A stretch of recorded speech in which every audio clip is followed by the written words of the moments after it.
A paz do Senhor mais uma vez. Estamos aqui para estarmos iniciando mais um estudo desse trimestre. Desta feita estaremos falando sobre avivamento, que é a lição de adultos, e estaremos tendo uma visão geral sobre avivamento. E no decorrer do trimestre estaremos comentando mais detalhado sobre avivamento na história, avivamento na vida de Jesus, dos apóstolos, da igreja primitiva e até mesmo nos dias atuais. Nessa primeira lição, nós estaremos tendo uma visão geral e eu vou estar explicando algumas coisas, algumas questões sobre avivamento, para que nós possamos entender, o que é realmente uma igreja avivada. Quero pedir a vocês que, ao estar visualizando esse vídeo, estaremos lançando também um outro sobre a lição de jovens. Então, quando eu for visualizar esse, faça o favor também de estar nos ajudando, visualizando também o outro, são dois assuntos bem relacionados. Esse vamos falar sobre avivamento e o outro estaremos falando sobre santificação. Então, vai ser uma oportunidade de nós estarmos estudando esses dois assuntos durante esse trimestre. Essa lição vai ser ministrada no dia 1º de janeiro de 2023, no ano novo, chama o avivamento espiritual, a lição número 1. O nosso textual diz: "E se o povo que se chama pelo meu nome se humilhar e orar e buscar a minha face, e se converter os seus maus caminhos, então eu ouvirei do céu, perdoarei os seus pecados e sararei a sua terra." A nossa verdade prática: humilhar-se diante de Deus, buscar a face do Senhor, oração, e converter-se de seus maus caminhos são atitudes que precedem o avivamento. Então, a humilhação é a atitude que precede o avivamento. Precisamos nos humilhar para entendermos que precisamos sempre melhorar na presença de Deus. Essa é a nossa verdade prática, que é a aplicação da lição. Ela vai trabalhar em torno desse tema. Neste trimestre, estudaremos o avivamento espiritual. Veremos o quanto ele é indispensável para o crescimento, o desenvolvimento e o cumprimento da missão integral da igreja no mundo. Esse fenômeno espiritual é a condição primária para que o corpo de Cristo proclame o Evangelho de Jesus a cada criatura. Assim, constataremos que o avivamento espiritual, mais do que movimentos ocasionais, é uma necessidade permanente para a igreja enfrentar os demais desafios. Então nós vamos estar trabalhando isso. Aqui fala sobre movimentos ocasionais, Vamos explicar o que isso quer dizer, porque existe uma certa confusão do que é avivamento, e muitas vezes nós confundimos o avivamento com o derramamento do Espírito Santo, que são coisas diferentes. Não que isso não faça parte do avivamento, mas não é só o derramamento do Espírito Santo. É muito mais do que isso. O avivamento começa, inclusive, na própria regeneração do crente, quando ele começa a entender que ele precisa crescer na graça do Senhor e no conhecimento. Então, essa é a nossa introdução. O que é avivamento espiritual? O avivamento espiritual é uma intervenção divina que acontece quando o coração do homem se abre para tal. Sempre começa com a proclamação da palavra de Deus e a aceitação pelos ouvintes. No dia de Pentecostes, o avivamento verdadeiro não se mostra no derramar, mas na conversão de 3.000 almas através da pregação de Pedro em Atos capítulo 2. Para buscar um avivamento é necessário entender a mensagem e abrir o coração para recebê-la.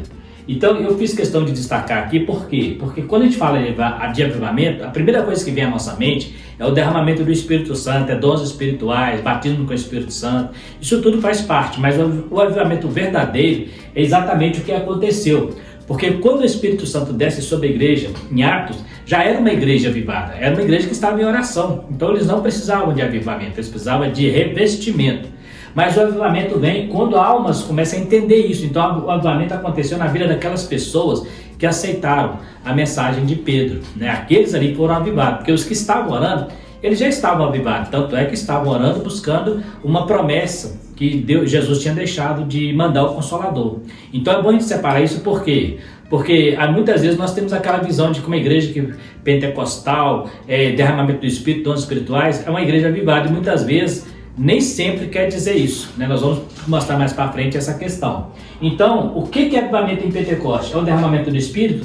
Em tese, sim. Mas o maior avivamento é a pregação, é ouvir e entender. Porque através dele as pessoas mudam de vida. A igreja primitiva, ela não precisava mudar de vida, porque já eram convertidos, já eram salvos, buscavam a presença de Deus, estavam em oração. Era uma igreja avivada, não era uma igreja que estava morta, né? Então, ela só precisava de um revestimento de poder. Então, é bom separar essas coisas, né? E eu coloquei aqui avivamento versus movimento. Nas igrejas pentecostais, da qual eu faço parte, né? Nós fazemos parte, a maioria de nós, alguns pregadores confundem avivamento com movimento. Acha que rodopiar, pular, gritar histericamente é sinal de avivamento. Quem não conhece hoje em dia alguém que se encaixa nesse perfil, mas ao passar o movimento se revelam o seu verdadeiro caráter. Às vezes são as que mais falam em línguas estranhas, em línguas e fazem muito barulho, mas quando são confrontados em seu caráter, não passa no crivo da peneira. A igreja de Corinto tinha todos os dons espirituais e Paulo a chama de carnais. Por que eu fiz questão de colocar isso? Porque muitas vezes, né, hoje temos muitos pregadores que estão levando essa mentalidade, essa visão de que a igreja tem que pular, tem que gritar, tem que rodopiar, né? Às vezes isso não quer dizer que eu não sou contra, né? Eu acho que às vezes isso é necessário, mas o problema é quando eu acho que isso é a essência.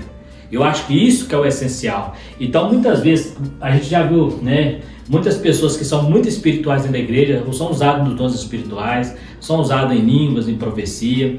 Às vezes até pessoas que oram muito, que jejuam, mas quando vai ser confrontado, quando está diante de uma situação em que precisa ele se humilhar, como nós aprendemos lá atrás, que a humilhação é o principal ponto, ele não consegue, ele esquece tudo aquilo, porque ele teve lá um fruto, né? Corrigindo, ele teve um dom espiritual, que é para poder, mas não teve o fruto, que é para converter, que é para caráter. Então isso que é importante, a gente precisa entender aqui. Então não quer dizer que todos que falam línguas estranhas, que todos que são usados nos dons espirituais são pessoas avivadas, né?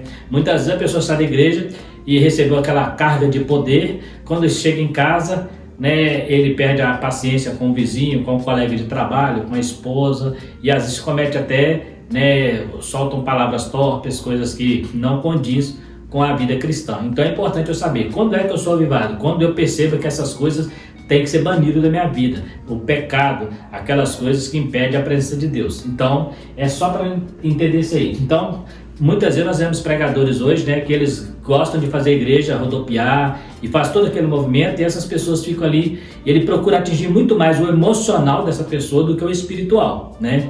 Então eu não quero dizer que o Espírito Santo não faça isso, mas alguns dizem que houve muito barulho nos dias do apóstolo Pedro, quando houve Pentecoste. Mas presta atenção, quando o pessoal que estava lá fora murmurou e falou assim, esse povo está embriagado, Pedro conseguiu ouvir.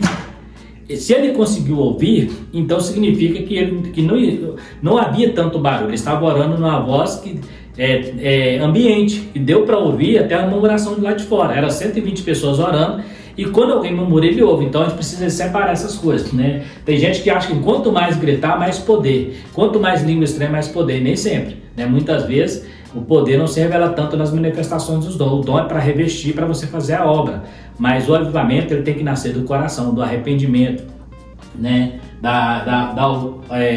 Ouvido a palavra de Deus. Então é só para a gente separar isso aí. Por quê? Porque a gente tem visto esse problema das pessoas confundirem. Quantas vezes eu ouvi alguém falar assim, nossa, aquela igreja lá é igreja avivada, porque tem muito barulho. Mas será que os crentes que estão lá são pessoas de caráter? Todos eles são pessoas que são pessoas que em situações de confronto eles conseguem se humilhar, mesmo tendo razão, se calar, né? Igual Jesus, não abriu sua boca, né? Como ovelha ao matadouro, né? E falou para nós humilhar debaixo das potentes mãos de Deus. Então é importante saber essas coisas, né? A igreja de Corinto tinha todos os dons espirituais, mas Paulo chama eles de carnais. Era uma igreja que tinha muito poder, mas não tinha avivamento. Por quê? Era uma igreja que tinha facção. Ela tinha um grupo que gostava de Paulo, outro gostava de Pedro, né? Existia lá pessoas que cometiam adultério. Na Santa Ceia eles faziam uma bagunça. Por exemplo, os ricos chegavam primeiro e comiam, deixavam os pobres sem alimentar. Então assim, houve muita necessidade. Mesmo a igreja com os 9 dons espirituais, Paulo diz, nenhum dom vos falta, mas faltava neles o quê? O verdadeiro dom de Deus, que é o amor. Ele se escreve no capítulo 13 inteiro de 1 Coríntios, mostrando que tudo isso não tem valor algum se o amor se não for regado pelo amor. Então nós temos aqui pré-requisito para o avivamento. Uma situação de crise moral e espiritual pode ser um pré-requisito para o avivamento, porém não está dizendo que é uma realidade sempre. E também é um sinal de apostasia. Para Israel, eles só conseguiram entender isso após o cativeiro, mas sendo avisados, né? Mesmo sendo avisados. Às vezes a crise moral e espiritual não é o suficiente para que haja avivamento. Em muitos casos essas crises levam à morte e não ao avivamento. Por que eu fiz questão de colocar isso? Porque o nosso comentarista ele falou muito bem sobre um pré-requisito. O que é um pré-requisito?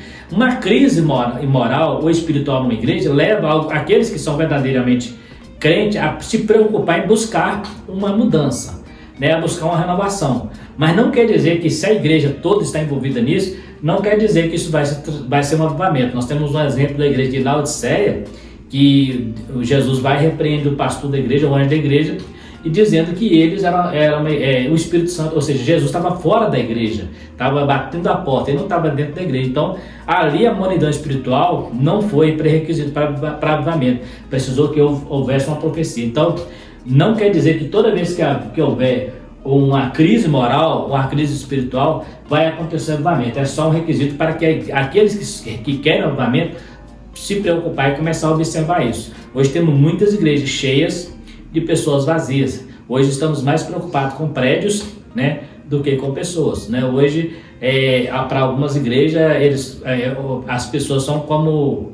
eles olham o número, eles querem saber de quantidade, né? Quanto mais gente, eles acham que isso significa mais avivada. Nem sempre. Às vezes uma igreja pequena, com pouca gente, é muito mais avivada do que uma mega igreja com muito crente. Ou ambas as duas podem ser avivadas, ou ambas as duas podem não ser avivadas. Então não é a quantidade, o quanto eu tenho de pessoas, mas é a qualidade dessas pessoas, o caráter delas, né? A verdadeira fidelidade ao Senhor, a verdadeira dedicação ao Senhor, né? E não somente buscar poder, né? O poder faz parte de um trabalho que a igreja precisa fazer como igreja triunfante, igreja militante. Então, às vezes a crise moral e espiritual não é o suficiente para que haja avivamento. Muito nesse caso leva até a morte, né? Quando a igreja começa a entrar por este caminho. Nós temos ainda, eu coloquei aqui, pelo menos 5 requisitos, né? Resultado do verdadeiro avivamento, que o verdadeiro avivamento produz. A primeira coisa que o avivamento produz é temor de Deus. Se eu começar a perceber que isso está faltando, é um ponto crítico, é um ponto a se observar. O arrependimento, o que é arrepender? Eu voltar, eu entender que eu preciso cada dia me arrepender. Ódio pelo pecado. Quando eu falo pecado aqui, eu não estou falando aqueles pecados, como a gente fala, pecados capitais, mas é qualquer tipo de pecado. Desde um pecado de prostituição, de adultério, até um pecado de falar mal do próximo, pecado de não andar honesto no trabalho, na rua, com a vizinhança, tudo isso. Então, quando eu começo a perceber, essas coisas começam a me incomodar, eu percebo que eu sou uma pessoa avivada. E aí a letra D, buscar a Deus. Então, se eu tenho temor, eu me arrependo, eu odeio o pecado e começo a buscar a Deus. Eu buscando a Deus, vem a transformação. Aí sim, eu passo a viver uma vida avivada, porque eu fui transformado por causa dessas características aqui. Então, eu preciso entender que isso é avivamento. Avivamento é quando eu sei, né? Hoje é muito comum dentro da igreja, né? Conheço pessoas que, infelizmente, dentro da igreja não conversam com irmãos, né? Não combina com irmãos, né? Então, isso é muito perigoso, porque se eu não estou conseguindo amar meu irmão que vejo, como amarei a Deus que não vejo? Então, a primeira característica do avivamento é o bom relacionamento com o próximo e com Deus. Se eu tiver esse bom relacionamento, por que eu falo nessa ordem? Porque não tem como me relacionar com Deus se eu não me relaciono com o próximo. Então, eu preciso relacionar com o meu próximo. E esse próximo, muitas vezes, pode ser o meu inimigo, pode ser aquele que não gosta de mim. Eu preciso aprender a me relacionar com ele, né? Aprender a suportar a fraqueza dele e me humilhar a cada dia, né? Condições para um avivamento espiritual.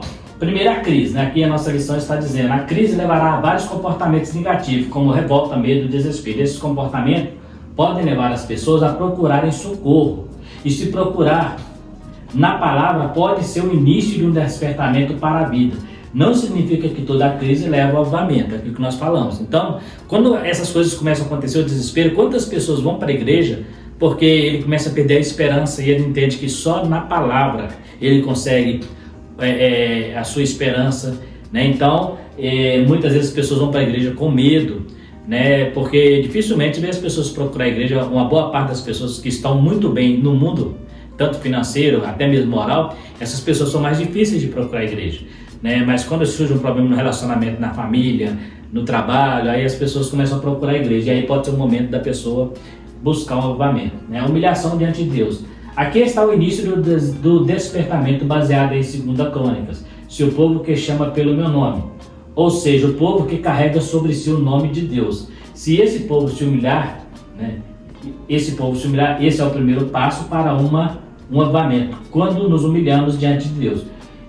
Eu fiz questão de colocar aqui o povo que carrega o nome, porque quando você fala assim, o povo que chama pelo meu nome, muita gente tem aquela ideia de que chamar é no sentido de orar. Na verdade, aqui está falando o povo que carrega o nome de Deus, né? O povo de Deus, esse é o nome que nós carregamos, nós somos povo de Deus. Então, o povo que chama pelo meu nome, o povo que meu nome está nele. Então, nós aprendemos no trimestre passado, o Yahvé chamar, né? O Senhor está ali. Então, nós carregamos esse nome, né? Hoje nós carregamos o nome de Cristo. Então, pelo nome de Cristo, nós precisamos nos humilhar. Então, para nós, que essa repreensão aqui, no caso do Velho Testamento, era Israel, o povo de Deus. Então, o povo que chama pelo meu nome, se humilhar, se você ler o texto, você vai perceber que é na consagração do templo.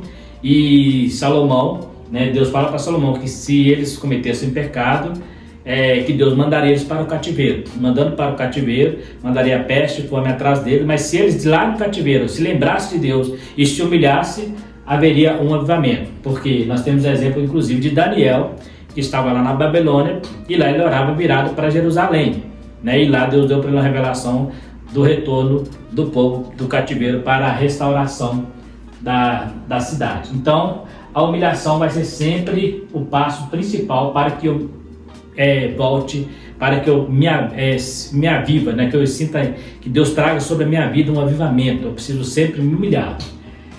Orar e buscar a face do Senhor. A verdadeira busca do avivamento começa pela humilhação e a busca incessante da face de Deus. Então, eu primeiro preciso me humilhar, e quando eu me humilho, o que eu faço? Eu busco a face de Deus, eu busco o Senhor, porque Ele é o único que tem a resposta para as minhas indagações. Ele tem a solução para os problemas. Então é nele que eu consigo buscar o avivamento.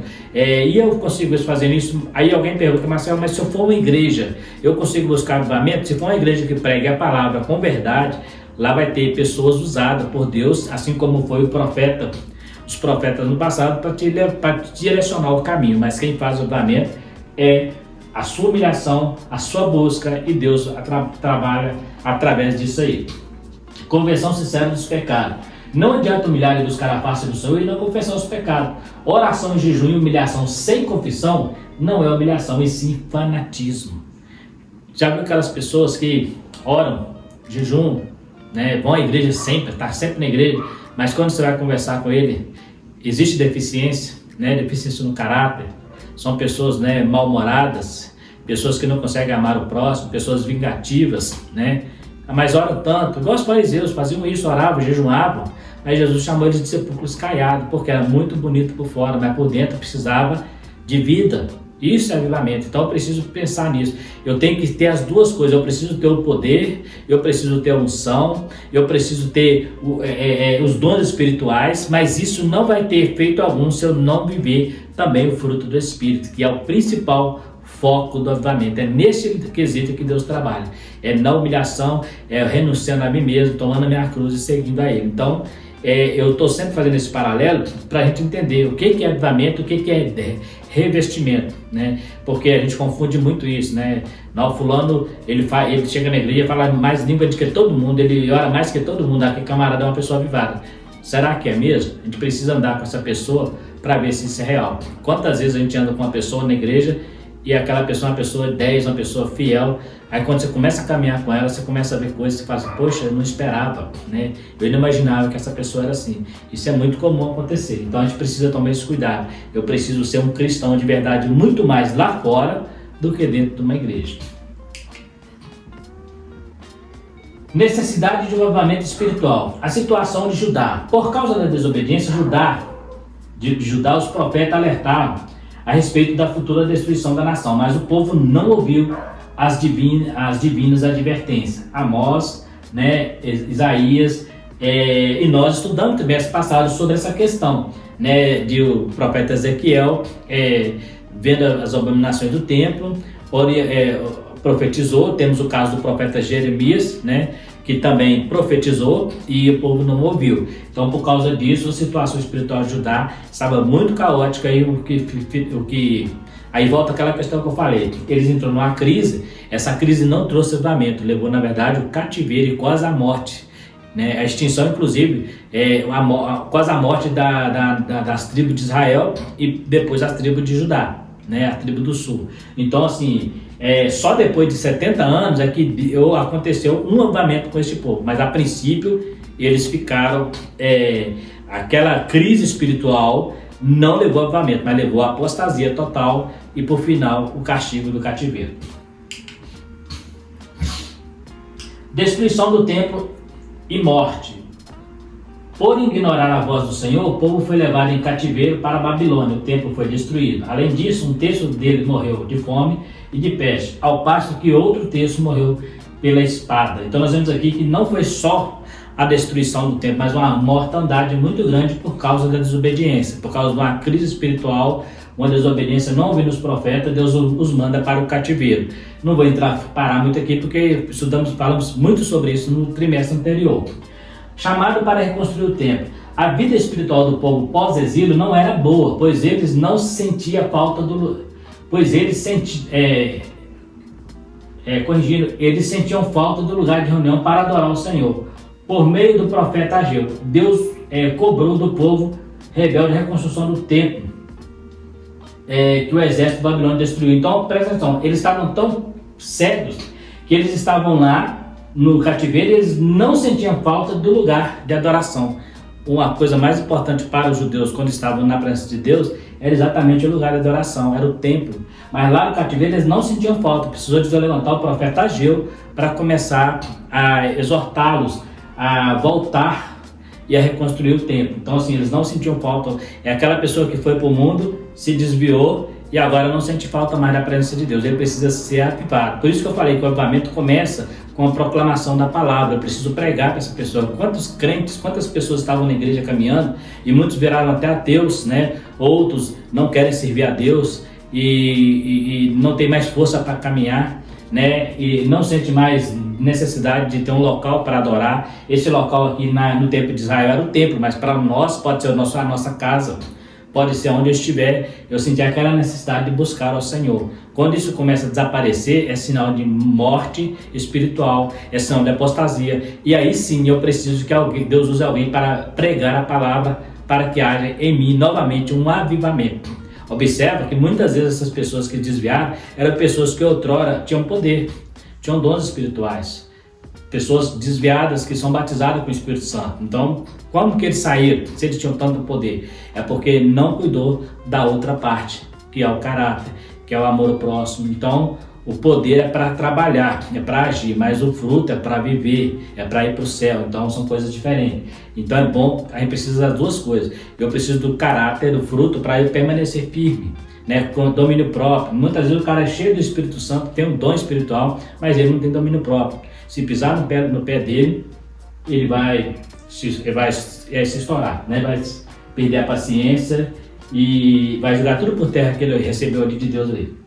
Então nós vamos dizer isso aí, que Deus usa o profeta Ageu para chamá-los ao arrependimento, à reconstrução, melhor dizendo. Deus levanta homens para realizar a obra. O povo pós-exílio se descuidou e não deu valor à casa do Senhor. Após a repreensão divina, Deus levantou homens fiéis para reconstruir o templo. Zorobabel, governador, e Josué, sumo sacerdote, e o resto do povo. Ageu fala sobre isso. A Bíblia revela que Deus está com os que trabalham segundo o seu propósito. Então, o que acontece? Para que haja um avivamento, precisou que Deus levantasse um profeta, levantasse um governador e também um sumo sacerdote. Esses três homens, né, eles fizeram um trabalho de proclamação para que o povo voltasse, para que o povo se alertasse para a situação crítica que eles estavam vivendo, a situação caótica que eles estavam vivendo. Estavam vivendo sem Deus, numa terra estranha e não sentiam muita falta. Então Deus precisou levantar homens que sempre Deus tem na geração incrédula. Sempre Deus vai ter homens e mulheres, como o profeta Elias, né? Ele fala, só eu fiquei, Deus não, sempre tem os seus 7.000 que não dobram o joelho, aqueles que choram, aqueles que buscam avivamento. Então, é essas pessoas que estão dispostas, com o coração quebrantado, que Deus vai usar para avivar as outras pessoas. E nesse caso nós temos o profeta Ageu e outros profetas, como o profeta Zacarias, né, que também é dessa época, que também fez parte desse trabalho de proclamação, e outros mais, né, como o profeta Malaquias.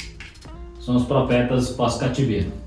O desejado das nações é a glória da segunda casa. Nós falamos sobre isso na lição anterior, no trimestre anterior, sobre o tempo, né? A glória da segunda casa será maior do que a primeira. Explicamos isso, explicando que essa segunda casa, de uma certa forma, ainda que refere a Jesus entrar nesse templo, mas esse templo é do tempo de Herodes. Segunda casa, nós entendemos que está relacionado mais ao milênio, porque Jesus vai reinar lá, ele é o rei da glória, e vai reinar no milênio nessa segunda casa. Por quê? A primeira casa é de Salomão, a segunda casa que Zorobabel fez é uma reconstrução da de Salomão. Então ele só reconstruiu uma casa que já existia.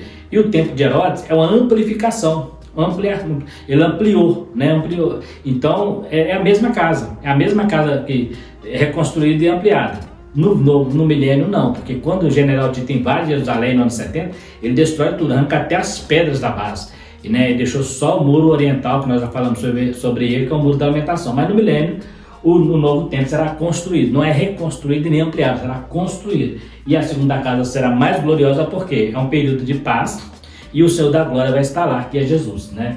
Já estudamos sobre isso na lição do trimestre que nós findamos. Deus usa Ciro para libertar o povo do cativeiro.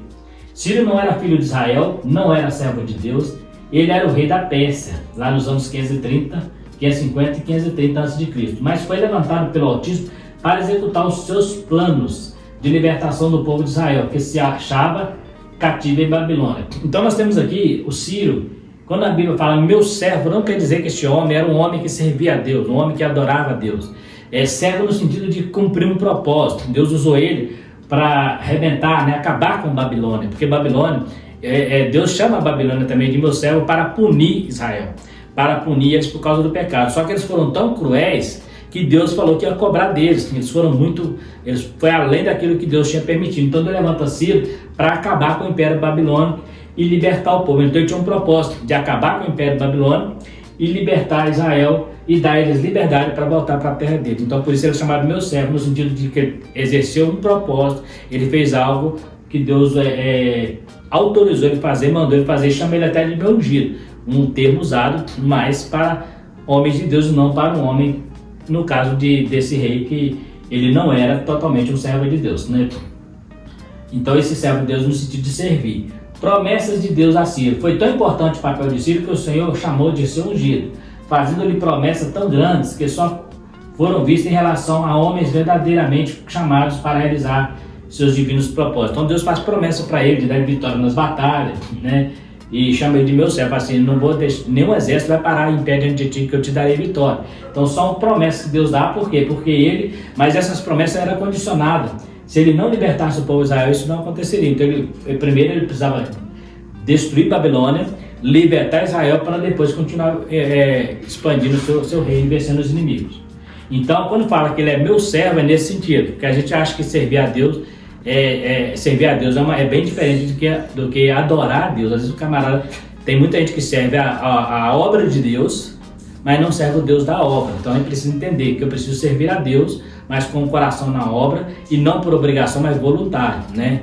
Então, no caso aqui, nós vemos um caso de uma pessoa que serviu a Deus, mas não era uma pessoa que estava congregando, não tinha a Bíblia, não tinha a palavra. Então, Deus só permitiu que ele fizesse isso.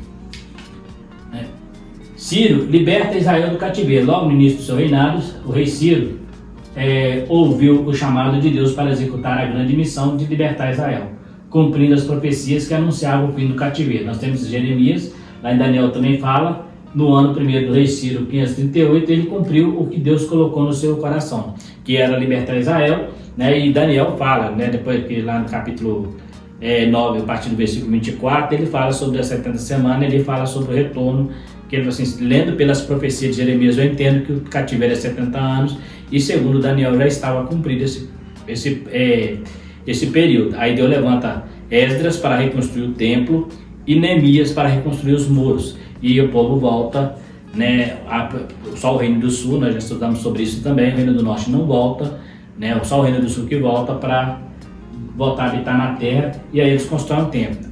Quando o Ageu fala que a glória da segunda casa será melhor, é porque quando eles fazem o templo, eles reconstroem o templo, eles não tinham os mesmos recursos que Salomão tinha, então ficou muito inferior, né, muito inferior. Então aqueles anciões que conheceram a primeira casa, eles começaram a chorar, eles começaram a ficar se lamentando. Por quê? Porque eles conheceram a glória da primeira casa. Então quando eles olham para o templo de Zorobabel, ainda que era um lugar de adoração, né, só que aí Ageu fala uma coisa interessante, a glória da segunda casa vai ser melhor. Por quê? Porque não é a casa, não é o templo suntuoso, mas é as pessoas que adoram, é a verdadeira sinceridade. Não é errado você querer ornamentar uma igreja, colocar uma igreja bonita, mas hoje temos muitas igrejas, megas igrejas, né, as pessoas se preocupando com muita gente, né, lotando igrejas grandes, e acham que isso é até sucesso no ministério, e nem sempre, né, às vezes é só um ajuntamento de pessoas, porque o sucesso do ministério é um a um, é você ver o pastor e cuida de, a Bíblia fala, conheça o estado das suas ovelhas. Às vezes a gente vê igreja que a pessoa dirige uma igreja com mais de 100 mil pessoas, como que a pessoa vai conhecer o estado dessas ovelhas? Né? Muitas vezes não vai ter nem acesso, né? Vai ficar anos ali a fio, e essa pessoa nunca vai ter acesso ao pastor daquela igreja, porque é muito grande. Então não é a quantidade, não que isso não seja bom, é muito bom, mas é a qualidade das pessoas, é a proximidade que ela tem. Então o local da adoração, por mais que seja inferior, igual era o caso do templo de Salomão e o templo de Zorobabel, não importa, o que importa é quem vai estar lá, e é a glória de Deus. Então se o templo for grande ou pequeno, se Deus está lá, é casa do Senhor. Conclusão do templo. Com a graça de Deus por meio do rei Ciro, os levas de Israel voltaram a Jerusalém e começaram a reconstruir o templo. Em 520, o templo se encontra em ruínas com a bênção de Deus do segundo templo, ou seja, a segunda casa foi concluída em 516. Assim houve um grande avivamento como consequência da intervenção de Deus na história de Israel. Então aqui, eles fizeram a casa, terminaram ela, né, no ano 520. Depois nós estudamos, né, que o rei Herodes, quando ele assume o reinado, ele amplia essa casa, e essa casa foi ampliada e reconstruída até lá no ano 46 aproximadamente depois de Cristo, né? Mas ele só fez aquela ampliação para ganhar, né, um crédito com os judeus, que era a coisa que eles mais admiravam. No tempo de Jesus era muito suntuosa a casa, a ponto dos discípulos admirar a beleza dessa casa. Mas aí Jesus fala assim, não vai ficar pedra sobre pedra que não seja derribada. Ou seja, Jesus fala que não é a estrutura do templo que manda, não é o ouro do templo, não é a beleza do templo, mas é a presença de Deus. Se o templo pode ser o templo mais bonito, mas se Deus não estiver lá, não vale nada, é só pedra e tijolo. Muitas vezes nós preocupamos com, né, aquela igreja, parece uma igreja muito avivada, né? Só porque tem muita gente, porque tem uma boa estrutura, e às vezes você vai num canto, né? Existem países por aí na África em que reúne milhares de pessoas debaixo de árvores, e Deus opera poderosamente lá, né? Às vezes senta em madeiras, em troncos, senta em pedras, senta no chão, mas Deus opera poderosamente, e lá está uma grande igreja, né? Mesmo sem um templo suntuoso, mas a igreja viva do Senhor está lá. Então é importante que o avivamento é isso aí, é a igreja ser uma igreja viva, independente de onde ela está, né? A necessidade de um avivamento espiritual. A inércia de muitas igrejas só pode ser abalada por meio de um verdadeiro avivamento espiritual. Infelizmente, há uma tendência natural e histórica para o predomínio de uma letargia espiritual no meio do povo de Deus, que outrora foi poderosamente avivado. Então, o que é inércia? É a igreja que não quer agir, né? Quando fala igreja, não está falando de uma igreja local, de um grupo de pessoas, mas é a igreja no geral. Inércia, nós precisamos preocupar, né? Temos visto nos últimos dias a igreja se envolvendo com tantas coisas, né? E ao invés de nós orarmos, jejuar, buscar a presença de Deus, muitas vezes tem me envolvido com coisas que não fazem parte do papel da igreja. O papel da igreja é pregar a palavra de Deus e anunciar o evangelho e estar sempre orando, né, para Deus trazer as vidas que estão mortas ao avivamento, né? Então não é só avivar a igreja assim, porque se eu já estou na igreja, né, eu já sou uma pessoa avivada, conheço a palavra, estou no caminho, mas Deus tem que avivar as pessoas que estão lá fora e muitos que estão dentro da igreja, que estão na igreja, mas não entenderam o que é estar lá. Então a inércia da igreja, ela tem levado muitas pessoas a perder esse foco, né? Assim precisamos presenciamos o crescimento da frieza e imunidão espiritual sobre os corações de um povo ou de uma igreja local. Há lugares em que décadas atrás o percentual de cristão e de igreja era elevado. Nos últimos anos, esse percentual vem caindo. Hoje, o fechamento de igreja é uma realidade. Existem países da Europa em que as igrejas fecharam as portas, né? Lugares que outrora eram igrejas avivadas, fervorosas, né? No século XVIII, tivemos uma frieza muito grande na igreja, das igrejas da Inglaterra. Estaremos falando isso posteriormente em edições que virão, né? Igrejas que eram avivadas, que nasceu debaixo de uma reforma, debaixo de grandes líderes, e com o tempo ela caiu na rotina, né? Virou uma coisa morna, inerte, né? Mais preocupada com liturgia do que com a adoração ao Senhor, né? Tudo mecânico, tudo automático, aquela coisa sem vida, né? Então a gente precisa ter esse cuidado, porque imagina, países da Europa, né? Países como que foram até colonizados por protestantes, né? Onde o evangelho expandiu com muita força, hoje estão precisando até de missionários para que vão lá pregar para eles, porque caíram na frieza espiritual. E no Brasil não está diferente. Nós temos enfrentado uma grande existem muitas igrejas no Brasil, mas nem todas têm vivido o evangelho, né? Nem todas têm procurado viver a palavra.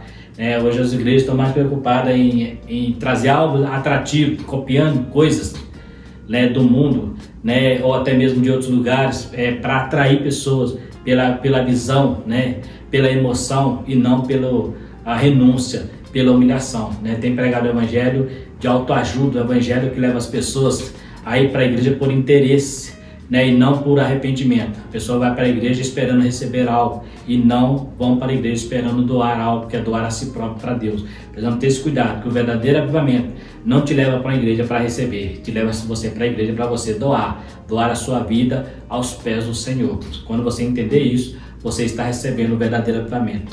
Então receber é consequência de uma vida com Deus, né? Então existem muitos lugares em que as igrejas têm sido fechadas. Conclusão: quando o povo de Deus se encontrar em situação de frieza espiritual, a vontade divina é de sempre reacender a chama que está se apagando. Se for preciso, ele usará uma crise para isso, usará circunstâncias diversas para levar o seu povo ao deserto a fim de falar ao seu coração.